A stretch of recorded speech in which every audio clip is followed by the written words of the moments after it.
Good morning, good afternoon, or good evening, wherever you may happen to be, and whether you're watching live or archived. And welcome to the 12th, 13th, I don't know, I've lost count, to the most recent edition of Nautel's Transmission Talk Tuesdays webinar series. If you're keeping score at home, we're at about 50% when Jeff gets the name right. Today's going to be an awesome conversation. It's got a good friend and the president of the Society of Broadcast Engineers, Mr. Wayne Pecena. Wayne, welcome, and thanks for joining us today. Well, thank you, Jeff. It is a pleasure to be with you today. And so for what it's worth, Wayne does a lot of SBE NS presentations, and I think that's probably where we first met. You also do a little bit of engineering, as a full-time gig at Texas A&M, correct? Go Aggies. That is correct. Both radio and TV are involved in the public broadcasting efforts of the university. No, and see, I've got to be careful with that because I've also got UA in my territory, and you know we don't want to offend anybody too terribly much there. We're going to talk about a bunch of stuff, but before we get rolling, the usual housekeeping notes. If you're new to our webinars, your little interface there has got a section where you can enter questions. You can do typed questions. There's a little hand raising icon. If you click that, and we've got a moment, I'll unmute you. We'll open your mic up and make you part of the conversation. We try to make this as interactive as we possibly can and have a little fun at the same time. So by all means, feel free to throw your input at me. Shane Tobin says, hi, Jeff, hi, Wayne. So there you go. See, the text box is working already. Hey, Shane. Shane, for what it's worth, is in California where it is, I guess it's 9 o'clock, so it's not as early as it could be, but early enough. One other note, if you are watching this, the completion of one of our webinars does qualify for half of a recertification credit under Category I of the SBE research schedule. So by all means, if you're certified and an SBE member, jot that down in your little spreadsheet. If you're not certified, get certified. And if you're not an SBE member, why not? There, so I've done my little plug there too, Wayne. I'll be on the membership committee if I'm not careful. So the cool thing is the agenda. The reason this is cool because it's the same agenda for every single one of these and we can just skip right past it. It's so common that I'm going to tell you right now, I didn't even bother changing the next slide. This is the one from whichever one I happen to use last. So we'll skip right past that and get right to the meat of it. And the real big thing about IT security in my mind, and there are a bunch of things. And Wayne, I know you've got some really cool graphics coming up that that'll help really outline it. But the big thing I tell folks is if you can be seen, you can be hacked. I mean, first off, if you can be seen, you're a target. This is a quick search, and I just randomly picked a couple of Kodak manufacturers and you know, just did a little showdown and Internet of Things search for them. This is as of yesterday. So at a guess that my math is not the best, but I'm seeing about just shy of 10,000 visible broadcast devices just from those three manufacturers. And don't get me wrong, these guys all have good security implemented. But once it becomes visible, again, it's a potential target. Wayne, thoughts on that? Yes, certainly that is a good point. In some ways, you know, it's really unfortunate that we need to have this as a topic of a webinar or a tutorial. Unfortunately, the IT security and that protection of that infrastructure as we're migrating or have migrated to that IT environment to make up our stations. You know, you always talk about a lot of the advantages and the flexibility that that brings you, a lot of new features and capability. Often, though, one of the downsides are not necessarily talked about, and that is the dark side, and that has to do with IT security.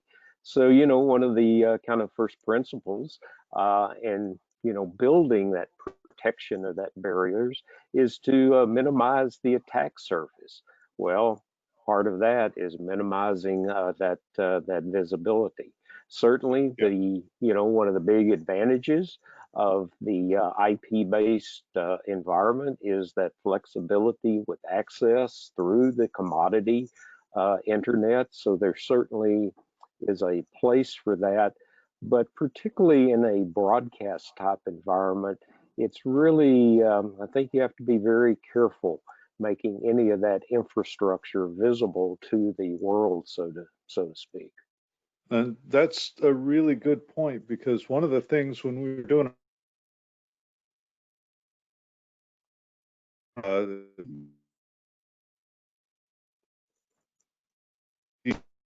the radio station, for example, and it's not really so much a who these days anymore, is it?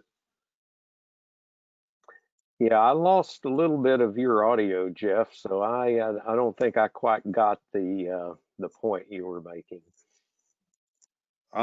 My wife's probably on Amazon again, looking at ways to find new allocations for my paycheck.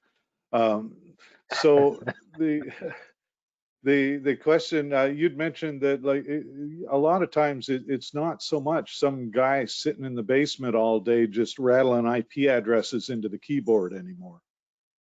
Yeah, a lot of times, and I'm certainly, if anyone has seen some of my presentations, I'll have some graphics that, I guess try to illustrate a hacker. And, it's always a guy, in a dark room, sitting in front of a green screen with a hoodie on. And, that makes probably maybe an interesting graphic, but it's far from reality.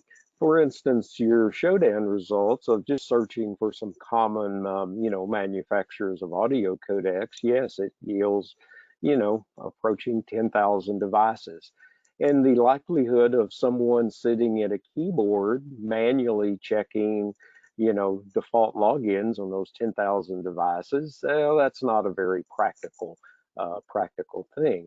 The reality is that's not a big deal for a script to handle, and that is the reality of the hacking. Is it typically is going to be scripted processes that is, both searching for devices like you've done manually with Shodan, but then attempting to penetrate or access those devices.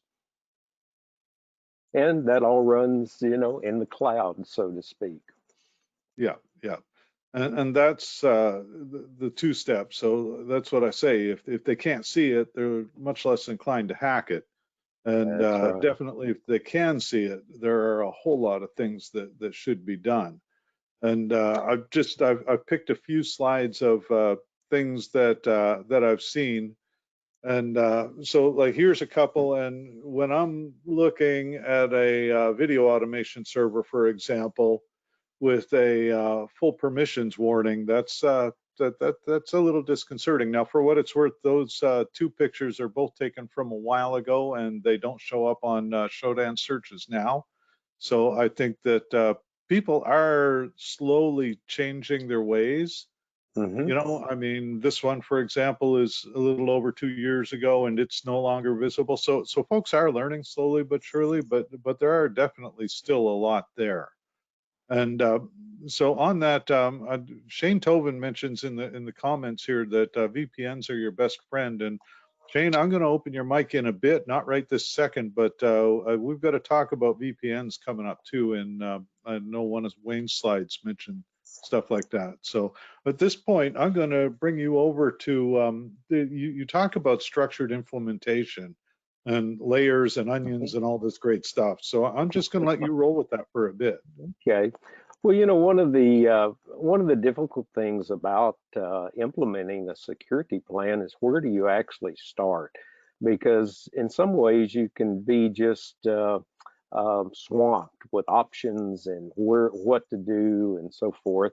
So I tend to preach following a structured plan. And with that structure comes from the OSI model, which, I find it pretty difficult to to not mention the OSI model when you talk about IP networking, because that's kind of the fundamental basis.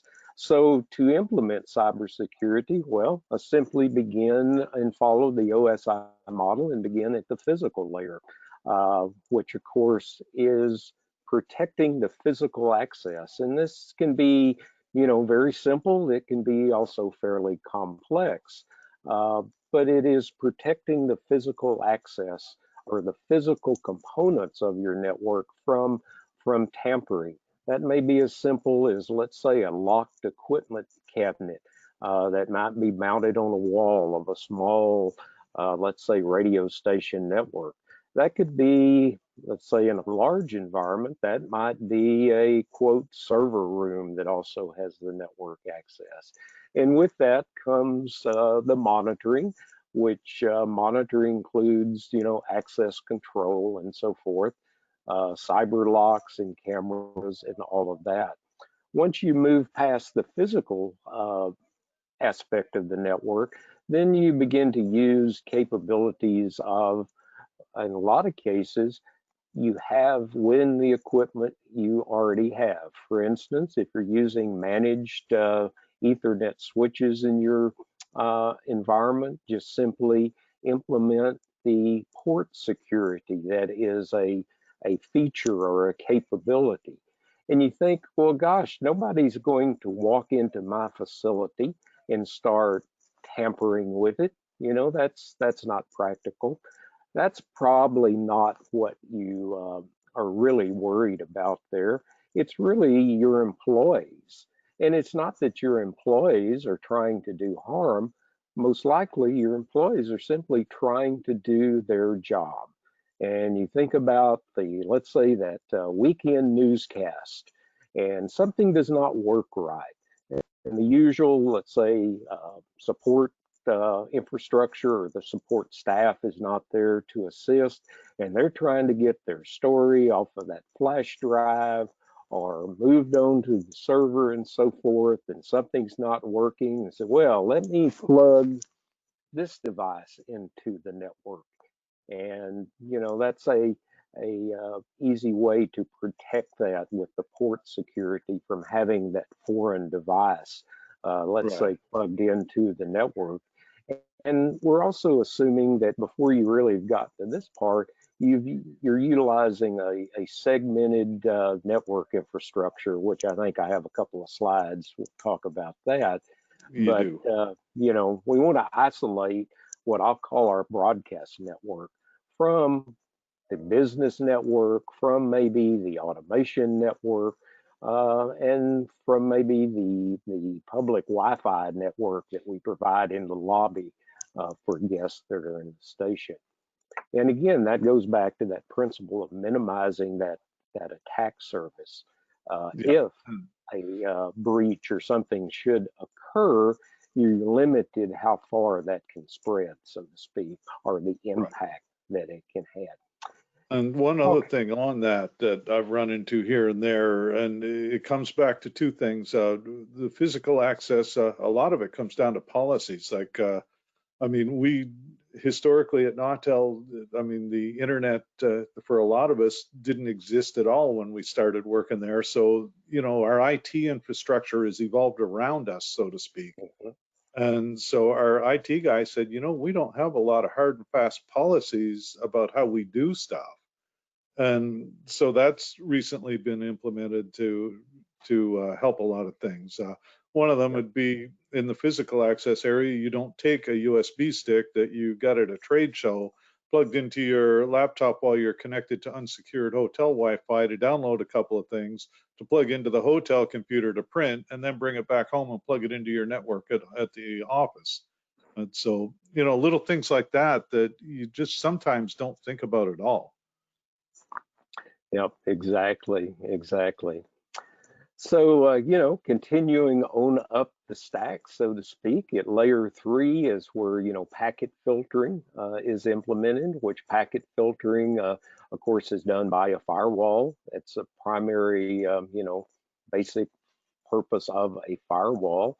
But also you can do a lot of filtering with access control list. Once again, a capability or a feature that is likely already in infrastructure you have, such as a layer 3 router.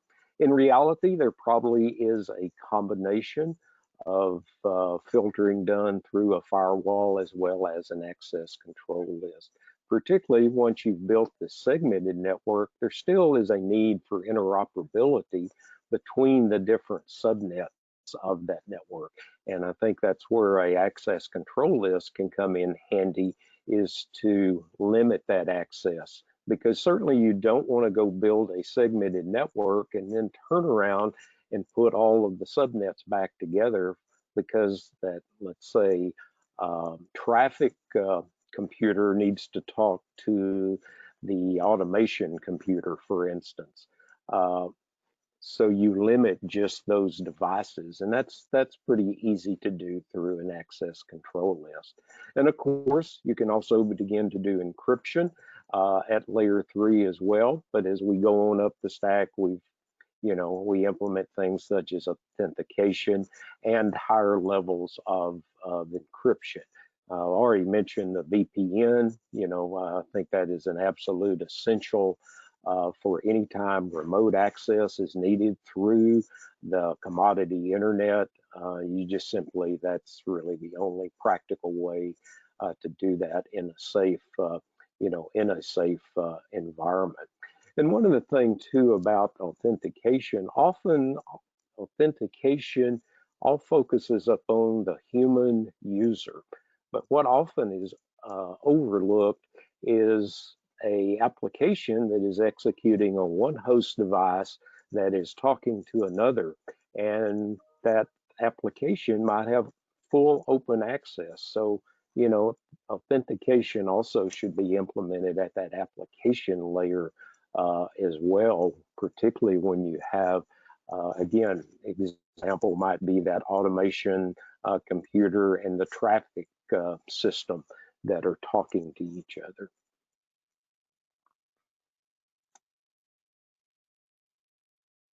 It helps if I unmute myself. I don't make that mistake often, but it's always funny when it is.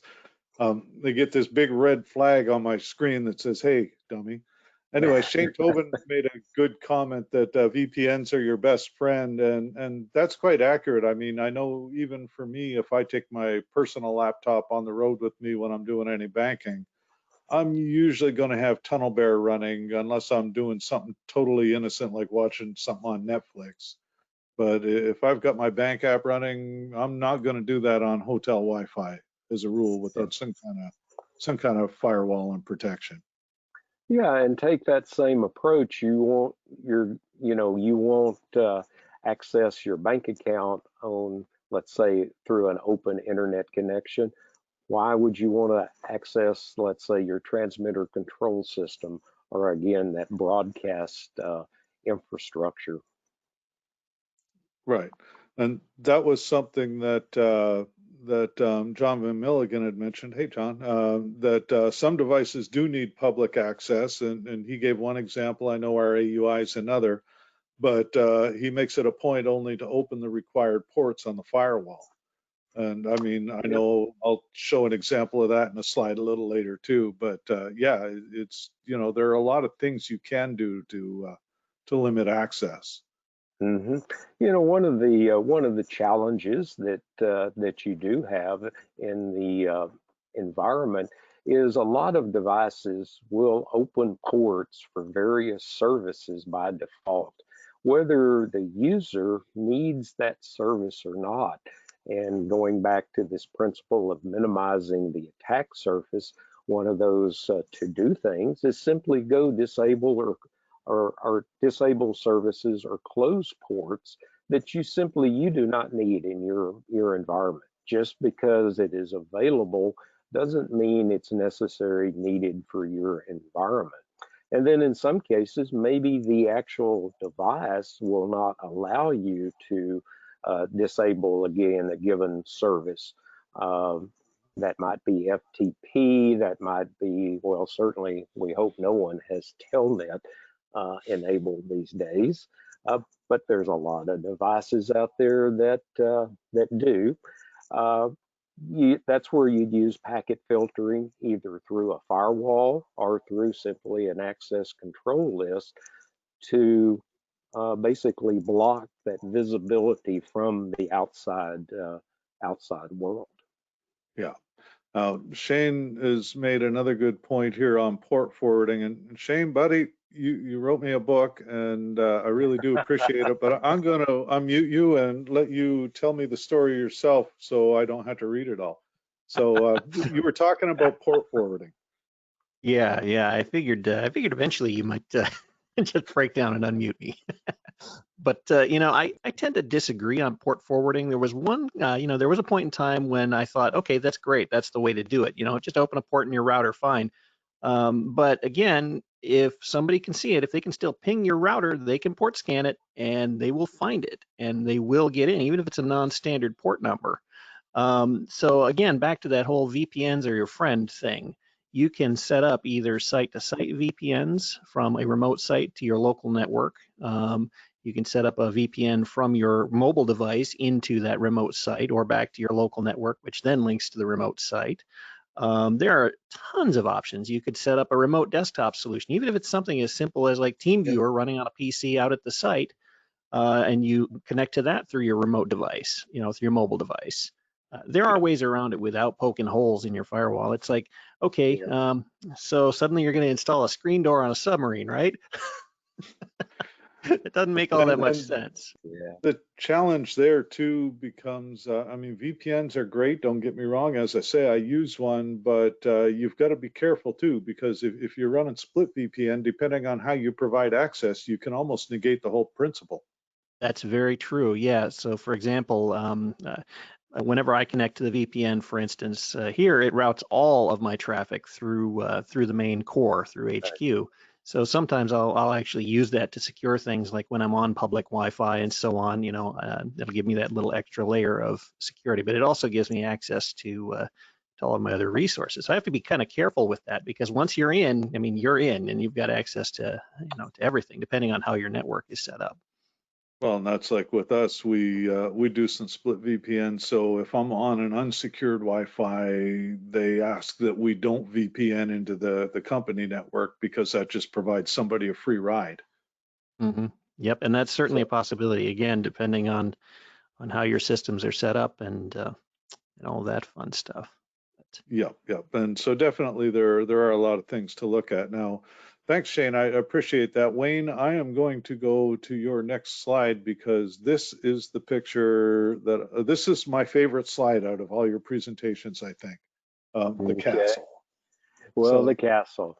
Well, this is simply a way to try to illustrate a segmented network, or the principle of the segmented network, which is really not a new principle. Gosh, castles have been around for a long, long time. But if you think about that architecture of that castle, really what is there is multiple barriers to prevent entry, with the idea if one barrier is breached, well, the attacker is faced with what? Another barrier.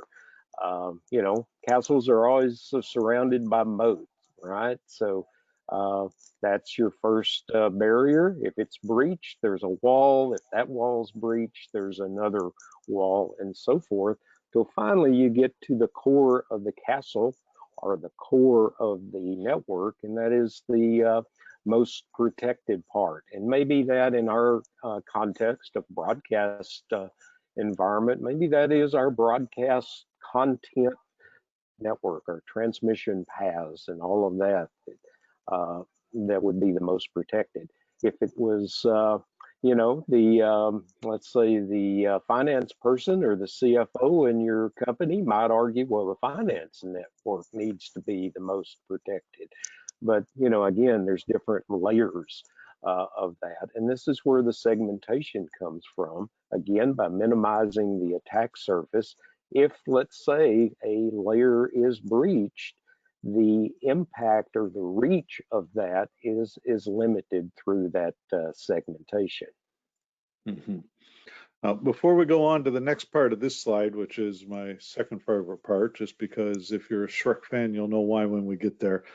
Sean Mattingly had asked, and I'm going to open Shane's mic up again because Shane was the one that started the whole VPN can of worm. Maybe I did. I don't remember. But Sean wants to know, what's your favorite VPN services and how long did they take to set up? And so I know my general answer to that is it really depends on what I'm doing. For my personal computers, I use one called TunnelBear.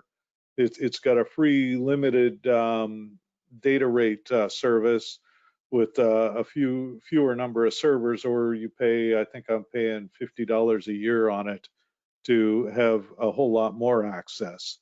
But that one is for a single computer. It's pretty easy to do. For a network, we use FortiClient at one of our sites. So what do you guys like? Yeah, so it really depends. I mean, corporately, you might have something like Cisco solution or something like that. But for a lot of other uses, like for home, for accessing my home network, which probably admittedly is a little more elaborate than a lot of home networks, for accessing my home network, I'll use something like OpenVPN. You can get a client for that that'll load on either desktops or mobile devices and so on. But again, there are any number of solutions to that. I don't typically have like a standalone VPN service. I mean, maybe I'm a little bit paranoid, but when I go through that, that means you're trusting them with all of your traffic, and you're never quite sure. You know, I've heard of some data breaches with some of those services, and you're never quite sure what you're going to get. You got to really trust what you're getting into there. Right, and that's a really good point that Kirk Harnack just brought up, that ExpressVPN or other personal VPNs do not necessarily secure your transmitter site just yourself at the public Wi-Fi. So whatever device they're accessed from, not the device it's connecting to necessarily. So Wayne, I see you nodding. You got any additional thoughts on it? Is there a VPN preference in your world, or is that?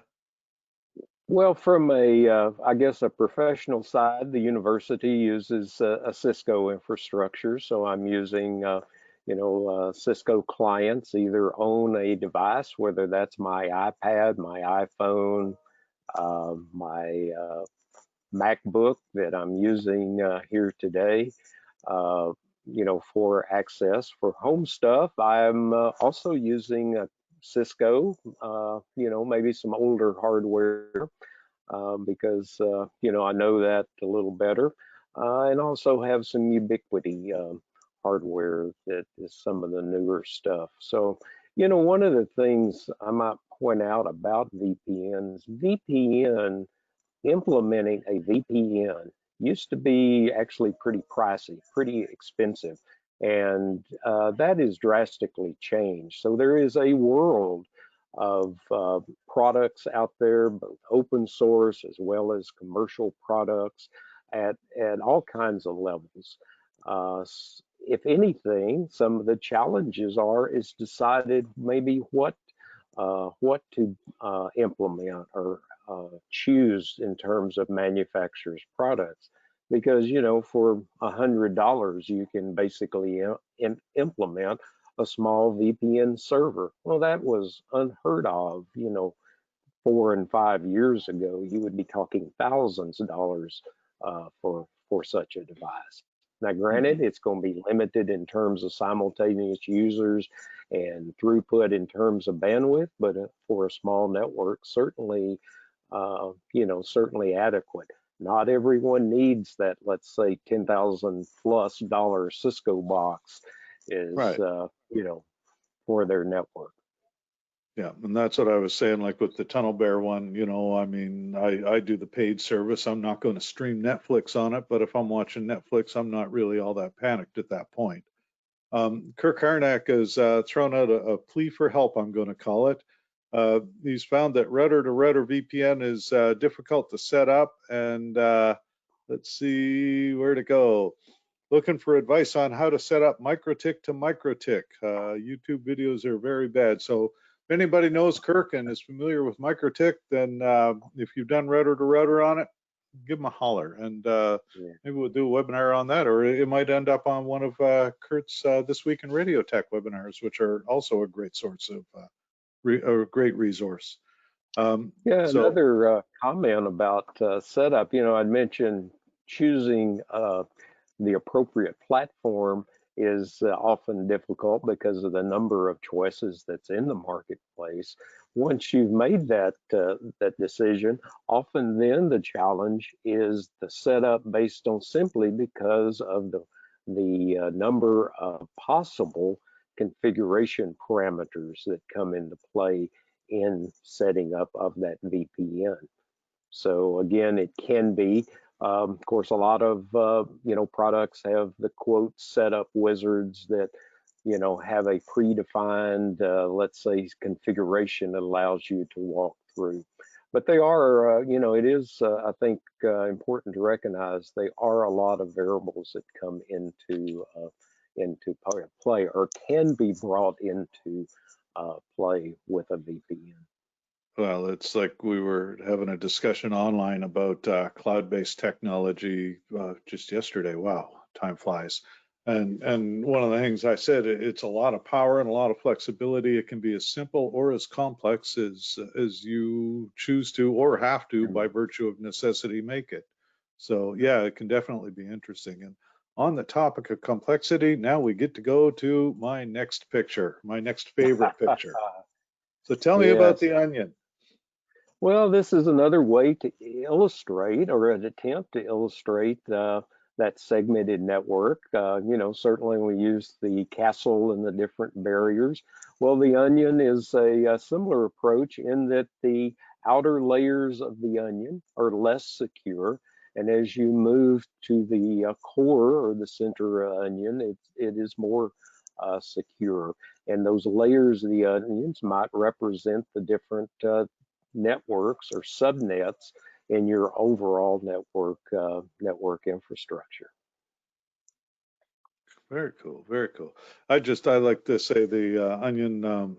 If anybody has kids and has watched Shrek, onions have layers, donkeys. Anyway, I'm Yeah. maybe And one dating thing myself too, just a little. yeah, I might point out one thing. Be careful and don't confuse the onion approach in segmented network design with the onion browser, which does exist, which is generally associated with dark web type applications. So one thing to just kind of point that one out. Excellent. And William Harrison has sent a link for Kirk, so I will email that to Kirk on preparing for MikroTik. William, thank you very much for that. I greatly appreciate it. You had also given me a couple, and as a rule, I don't do Wallitex slides, but these two were really awesome insofar as they, it's great to talk about what you've got to do and all these things, but there wasn't any real do this, here are the steps to take. And this slide was a really good start. Well, this is kind of my low-hanging fruit to recommend that you do is certainly change default logins. It is really incredible today how many devices that are publicly viewable and accessible with default login information.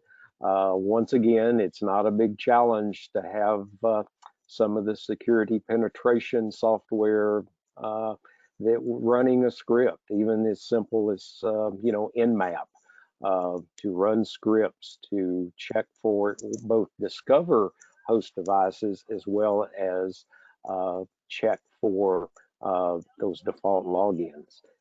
When you do change default ones, use strong passwords.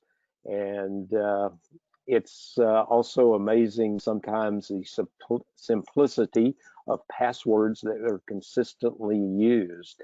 And be aware they are libraries that are available of passwords.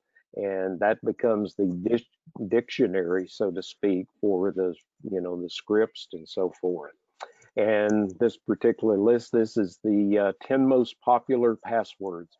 And this list has existed for a good 5+ years, and it's the same passwords. The order may change a little bit, is what is the most popular this year.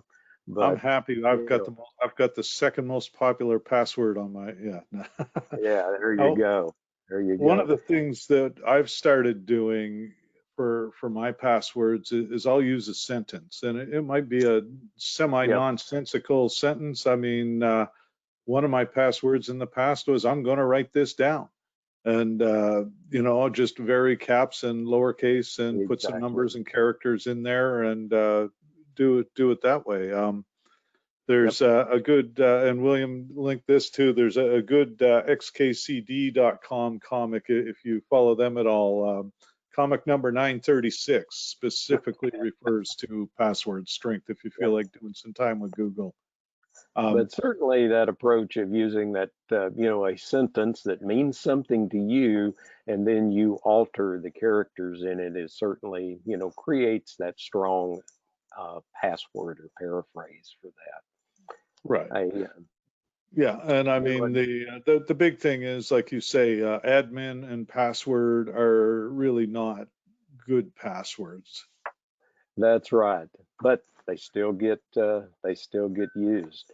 And Hmm. you know, when you're dealing with a Windows host device, separate that administrative and the user accounts. You know, again, these are fairly simple things that you can do to go a long way in, you know, implementing a pretty, you know, gaining a lot in the security. And particularly in the Windows environment, this is just a an absolute necessity, whether it is that desktop machine that might be at the receptionist desk to certainly the equipment that are really Windows-based hosts that are in your broadcast infrastructure. It's just simply, you know, Hmm. separate those two functions. Right. Not everybody needs access to everything. And that That's goes right. back to some of the old releases of Windows used to give full domain access when you set up a new account. And I think that Right. that's been changed quite a while ago. Somebody corrected me on it, but yeah, that it is something to pay attention to. And of course, you know, we can get into probably a pretty lengthy debate of the advantages and pluses and minuses of Windows versus Linux, but clearly one of the advantages of the Linux operating system that is separated by default rather than in the Windows being together by default. Hmm. You know, certainly we've talked about segmenting your network again with the idea you're going to minimize that attack surface. And then finally using packet filtering either through that access control list or the firewall. So these are kind of my recommended 5 things to do. And of course, once you do these, well, there's more to do Yeah, that and you we'll can. hit. You're going to say, I know they're up there too. Now, and just one example, this is an old D-Link router that I had several years ago. I mean, the tools, and I think I'm on the port forwarding screen. Sorry, Shane. I apologize for that. I know it's bad, Jeff, bad. But just the level of control and power in even a $99 fire or regular consumer grade router is pretty comprehensive.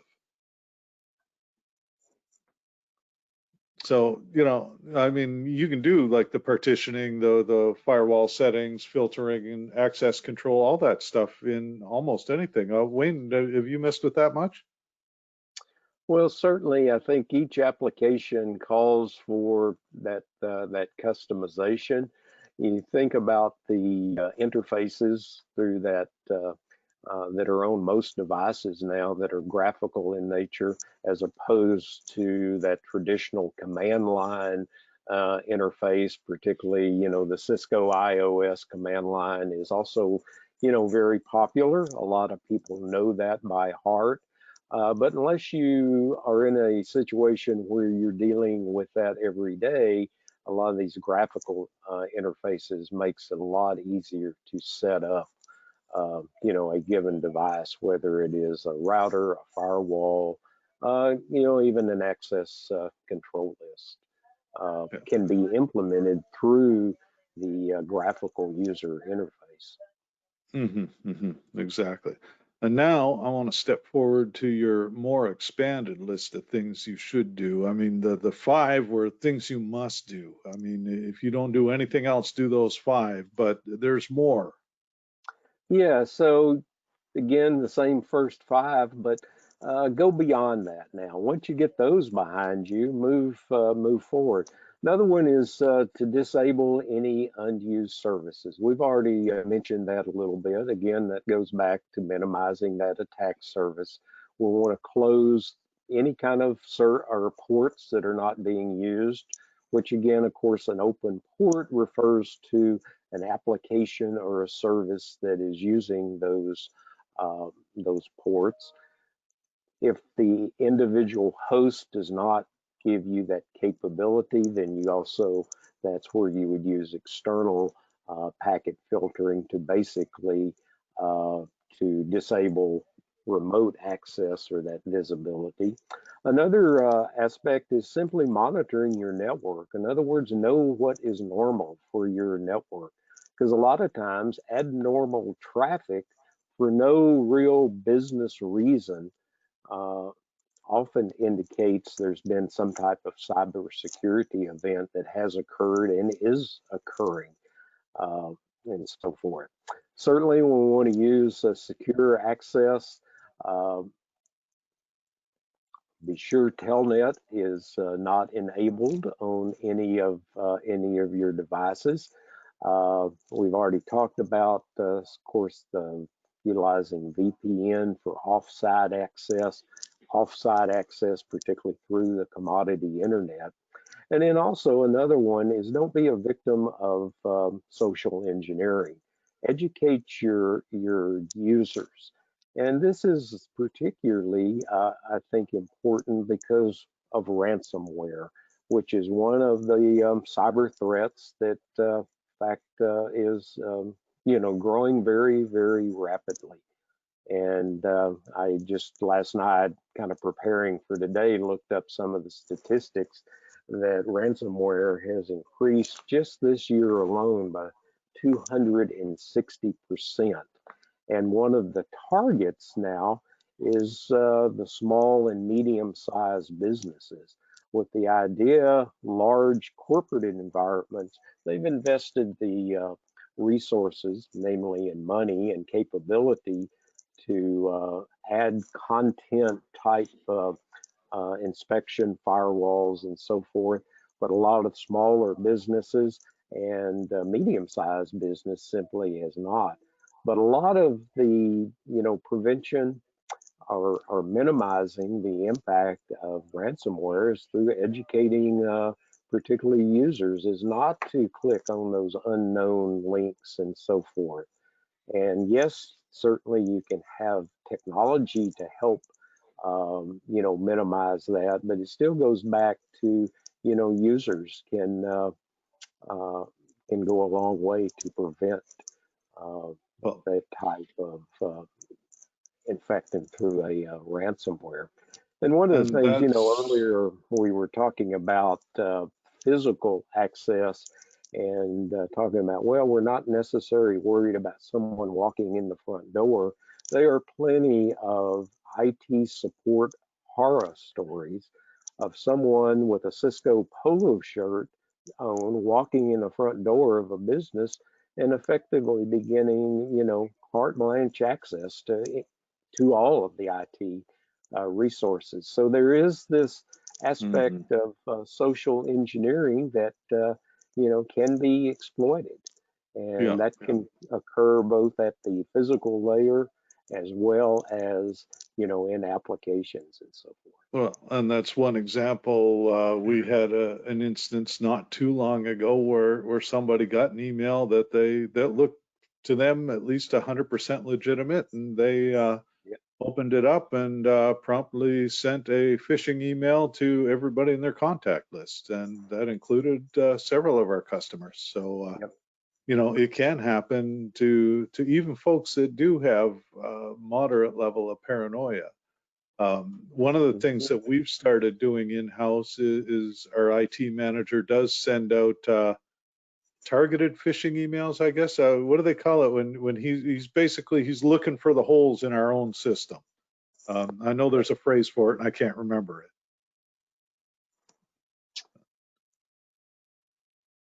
Caught you blank there. Yeah, I guess you caught me kind of. Oh, there, Shane got me. Penetration testing. Yeah. Penetration. Okay. All right. Well, you know, one of the parts of doing a security audit on an organization is, is social engineering is a aspect of that audit. Yes, we can use tools to see if we can penetrate firewalls and access host devices, but an important part of that security audit is using social engineering techniques to, gain access to information, to gain access to that infrastructure by social engineering. And Sean Mattingly just emailed me a list of email vulnerabilities as a memo he sent out to all his radio staff yesterday for training. Sean, I'm gonna put you on the spot online right here. Sorry about that, but I'm doing a one of our Nautel Waves tips and tricks. I think Fiona told me it's due probably what time is it? Anyway, I may borrow from that with your permission, but it's a really good point. I don't have email open, but absolutely, that's the kind of thing that the education is probably more important than anything else, because once people get used to the concept that you just can't walk into the production room and shove that USB drive into the automation computer without scanning it on a sacrificial machine first, or things like that. And it's a big challenge, and I know you see it because you're running in the university system, so you've got a lot of new faces coming in and going through on a regular basis. But when you've got that constant flow of volunteers or low-paid help, so to speak, it can be a pretty big challenge. What do you have a specific training schedule that you use for IT security?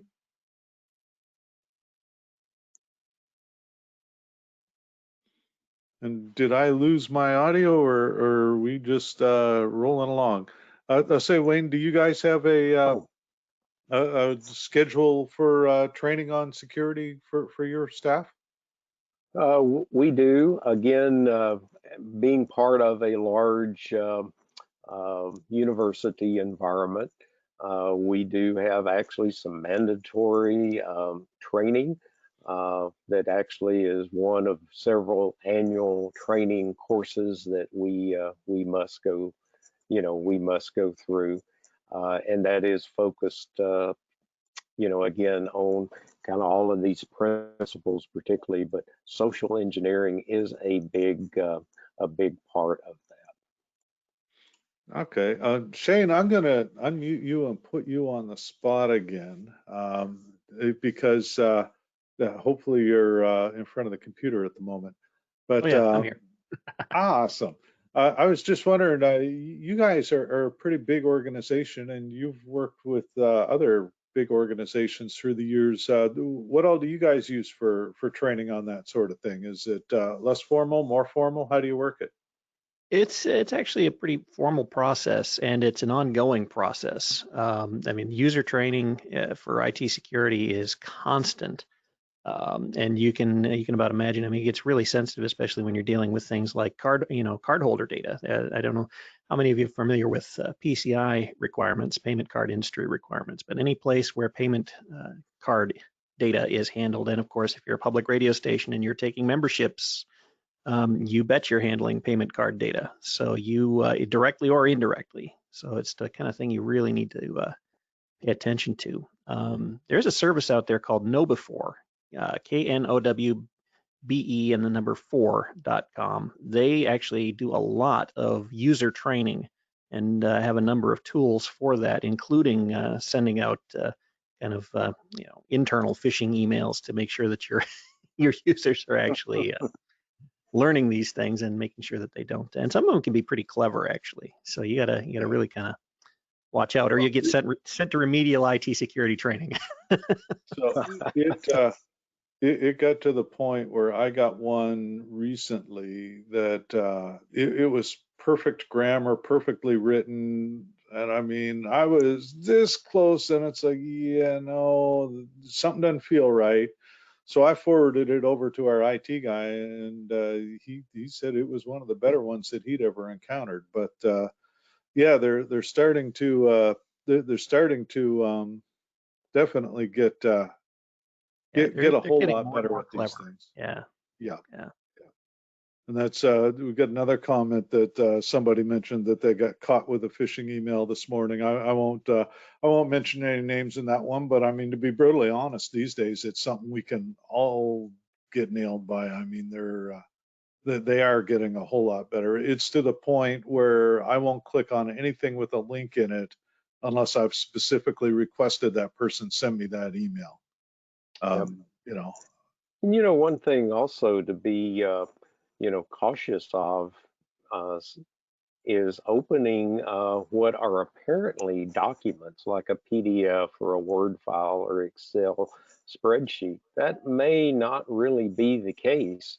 It may appear to be, but it may not. So this is where particularly where a viewer program or a viewer feature, let's say, of your email program, like Outlook, for instance, can come in handy to protect against something, because they can be executables embedded in that what apparently, let's say, is a PDF or a Word file. yeah. And I know the other thing is so my run and joke, I was laughing at with my wife Sunday this weekend, because I got the ubiquitous, we've been unable to renew your Netflix account. Please click here to update your billing information. And what was funny was that email arrived in my inbox 15 seconds after the receipt for my payment to Netflix. So it's like, yeah, I'm pretty sure you got that because I'm looking at the paid out receipt. Um, there's one good thing that Elaine Jones has mentioned. She uses a program called Mail Washer that gives her full previews with headers and comprehensive links and lets her bounce messages. Do either of you guys use that? Shane, I've still got you unmuted because you're part of the game now. I haven't heard about that one in particular, but I know that that Outlook actually has a pretty good previewer built into it, and actually some pretty good junk filtering now as well. It's getting better and better. I mean, it's getting so good now that actually it does start to catch some legitimate things as junk, but better to err on the side of caution, I suppose. But the preview function in Outlook has generally been pretty good, but it still says, make sure you know who this is from before you actually try to preview it. So. Right. Yeah, and Wayne, do you guys use anything for that, or just rely on training and hopefully some common sense? Well, one of the, again, advantages we have from being in a university environment is we do have some basically our firewall systems at the university level are actual content filtering. In other words, they're looking at the contents of of an email. Uh, and between that and then, of course, Outlook is our primary mail application that is used to use that preview function. But it's quite honestly pretty rare if something gets through the university, firewall systems, because generally stuff is, if you've something is attached, an executable is attached to an email, uh, it gets checked. And it's the same well when you're even surfing the web, and let's say you're going to download something off a website. That content is basically checked at that point. And that's something, to their credit, Windows Defender has gotten quite a bit better at. I wouldn't know if I'd stick my whole organization on it, but yeah, if you download something that, or even some of the free ones, AVG or whatever, are pretty good at scanning incoming downloads now. So definitely that's improved. And Alex had mentioned that the one he got caught on, the phishing email we were talking about, was a test email from security. So so companies are starting to do that a lot more often, and it is a really, really good thing. The other thing I'm running into more and more is the legitimate, just plain old phishing to see if it's a valid email address, where they say, hey, can you quote me this? And then they'll give me an actual part number. There's no attachment or anything. So, you know, those ones can be a little tricky. Usually if I Yeah. get a request to quote a television, I'm pretty sure it's not for me, but Yeah, yeah. and you're also, one of the things I've noticed is you see a lot of emails that the subject line is, of course, the reply, and like you've already had some relationship established with this person that you have no idea maybe who is. Again, that's back to kind of one of those social engineering, tactics to gain that trust or that confidence. Or, hey, I sent you this email last week, just wanted to make sure you got it, type thing. And you know, your inclination is to respond even before you realize that, wait a second, that email last week was just trying to scam me into going onto one of your contact lists. So, well, that brings us pretty close to the top of the hour. I think we've hit everything in the question list. I'm just taking a quick scroll down here. I want to thank everybody who is commenting and contributing. And Sean, definitely, I'll be scavenging your email vulnerability message for tips, and may reach out to you again. Um, let's see. Oh, there's a good one here from, let's see, one of the current scams is an invitation to join a webinar. Oh, lovely. That's what we all need, Well, is that's an right. One more webinar. so, and I didn't give Mr. Disembodied Voice himself, Edward Sylvester, our marketing guy who puts all this stuff together, his due credit today. So if you get something from Ed and it says join our webinar, I'm going to hope that it's legitimate, but Ed makes stuff happen. Now, Eric had asked about your thoughts about partitioning VPN for AOIP versus other traffic. What do you think about that? Well, certainly, I think, our focus today was really on that partitioning or the segmentation for security purposes. Also, I think the same reasons to create that segmented network. You do that for performance purposes as well. And certainly when you're dealing with something like audio over IP, you want to protect it from performance or for performance. So again, also another good reason to create that segmentation for, again, different services. Yeah, For and instance, let's say that IP link to your transmitter site. Yes, you're going to have, let's say, in some cases, maybe a VLAN where I'm going to put my broadcast content on it. Maybe I'm having a separate VLAN for what I'll refer to as maybe the control and monitoring of that site, and maybe even a third or fourth that could be nothing more than just having some basic internet access at that transmitter site. And you simply separate those surfaces through VLANs. And yes, you're providing some security isolation, but you're also working to improve or ensure performance, particularly of something like the audio over IP. well, yeah, and the ability to assign QoS or quality of service Right. priority to a segmented LAN is a whole lot simpler. Yeah. Dan Mamone asked, are apps like TeamViewer considered VPNs? And I know TeamViewer, those are typically VNCs, right? Virtual network connections versus VPN, a virtual private network. Could you give me just the layman's view of the difference between the two? Well, I think it goes back of where or how the encryption is implemented. And the simplest, what I think of is the simplest encryption is IP security, or IPsec, which is implemented as layer 3 of that OSI model. And with that, there, of course, depending upon the actual application, there's kind of 2 levels of IPsec. One that encrypts just the payload information. In other words, the header information is in the clear. And the other is fully encrypting the whole payload and header of that original IP packet, and then adding on new header information to that. So again, it really is how the encryption is implemented. So technically speaking, breaking it down into even dumber terms for me, the way I understand it, the VNC could theoretically probably be compromised a little easier, just insofar as you have more visibility of some of the data. Right, and basically the header information is what is basically available to manipulate with. All right, okay.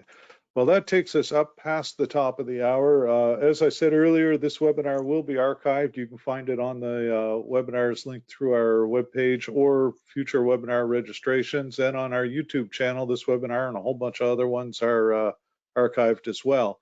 Also mentioned the Waves newsletter coming out very, very shortly. I know Fiona is working on it now, and she's trying to get me to get content to her. So I think I will hang up the webcam, so to speak, and start typing. But on that note, Wayne, I want to really thank you for spending so much time with us today. It's been really great information. I appreciate it. Shane, I know you're still there. Thank you. Thanks to Sean and everybody who contributed on the question board as well. So folks, on that note, thank you very much. Have a great day. We'll see you next time. Good day, everyone.